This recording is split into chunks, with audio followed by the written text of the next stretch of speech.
Welcome back to another segment of Behind the Scenes of the Waltons. Today we're going behind the scenes of behind the scenes.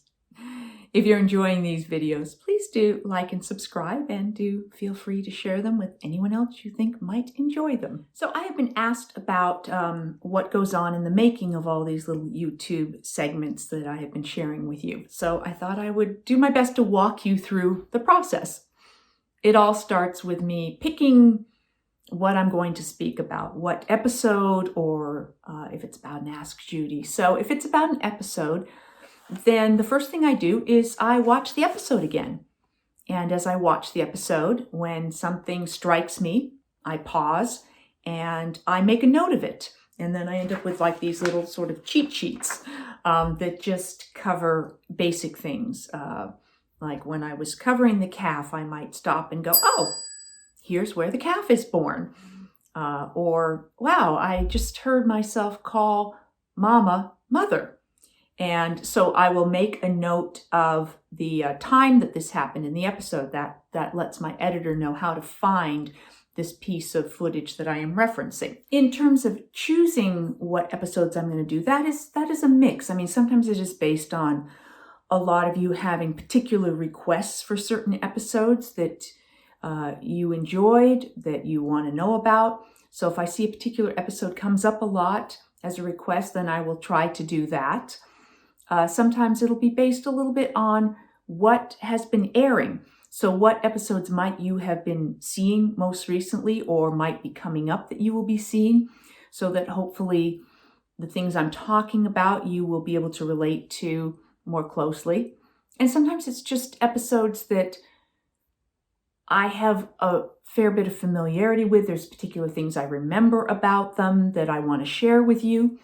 So there's a bit of a mix. And sometimes then I have to also find out when the episode aired, which season it was, if I'm not sure. So I will do a search through my DVDs and go, okay, what episode was that? What season? Where was it? I have to find that disc, so I have all of the DVDs. And then I have to find that, and so that I can watch it. Sometimes I just sort of scan through the seasons and go, okay, what strikes me? What am I excited about rewatching and revisiting and talking about? So I know there are some episodes that have been asked a lot about that I just haven't gotten to yet. So they are on my list, and I will do my best to get to them. So thanks. If I want to confirm who actors were and things like that, I might note when it comes to the final credits who some of these actors were. Then if I want to verify things about if they did more than one episode or what other work you might have seen them appear in, I will go and then reference IMDb, which is the Internet Movie Database, which covers all actors in film and movies and things that have been done. And this is a great source for, where have I seen this person before? Or, in my case, I can go in then and look at episodes of the Waltons. How many episodes of the Waltons did they do? Which ones were they? So things like that. Once I have all of my notes set for the recording, then I will set up my little recording space. So you see here, this is kind of my setup. I have my little ring light so that hopefully my eyes don't disappear completely.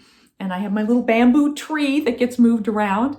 And I have my camera on my tripod. And then I am basically set up to record. And then I will do all these various different little sections talking about the things that I noted when I watched the episode. And they really are just bullet points.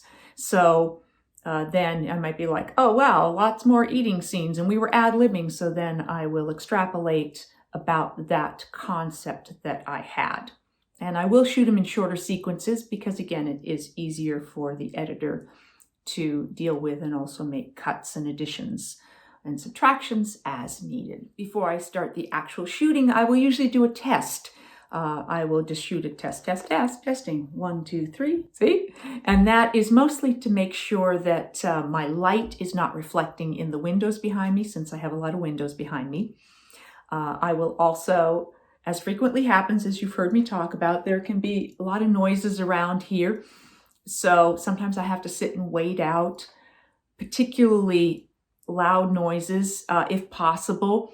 I'm not going to delay hours to get it. I try to, if there's a point where it's noisy, I'll try and wait till it calms down a bit, and hopefully all of that noise becomes a little bit more in the background and isn't too distracting for everyone. Once I've recorded all of these videos, then I will check back, make sure that there was audio on all of them, and then they will all get transferred over onto my computer, where I will label them all, what episode, and number those in sequence.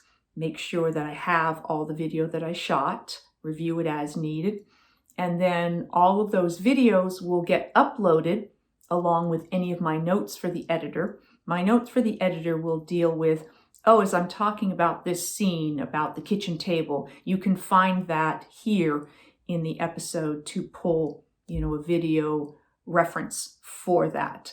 So I send all of those notes to my editor. In addition, if it is a segment that needs additional things like photos or other things that I speak about, particularly like with an Ask Judy segment where I'm picking up questions from all over the place that might be about episodes, so then I need to go and find that episode and what I'm referencing about that and note those for the editor. Or if I'm talking about other things about the studio, about the sets, about my life that involve photos or things, then I have to either do a lot of digging around on the internet for these resources or go through my files. If it's photos, I might have to scan photos and, so they're in digital form. So any of that kind of stuff that's involved with getting the supporting pieces to illustrate what I'm talking about, those will all be found and then also sent to the editor. Once the edit is done for me to look at, I go through it and then I make any additional notes or requests for changes or additions as needed, so that I feel like it will just make sense to all of you as much as possible. And then once that is in its final form, then the editor sends it for captions. And once the captions are ready and everything, it gets uploaded to sort of the behind the public, my side of my YouTube channel. And from in there, I can go through and make sure all the captions, make sure all the captions are correct. Sometimes names are spelled wrong, character names or things it doesn't quite understand something that I was saying. So I'll go in and correct any of those, and then add any other details, schedule it for viewing, and then it will go public. Once the video has gone public, then I do my best to address and answer as many of your comments as I can, and I start all over to prepare my next segments. So I hope this has been helpful to you and that you have enjoyed finding out a little bit more about the behind the scenes of the behind the scenes. So I will be back with more Walton episodes and more Ask Judy. Thanks for your interest and thanks for watching.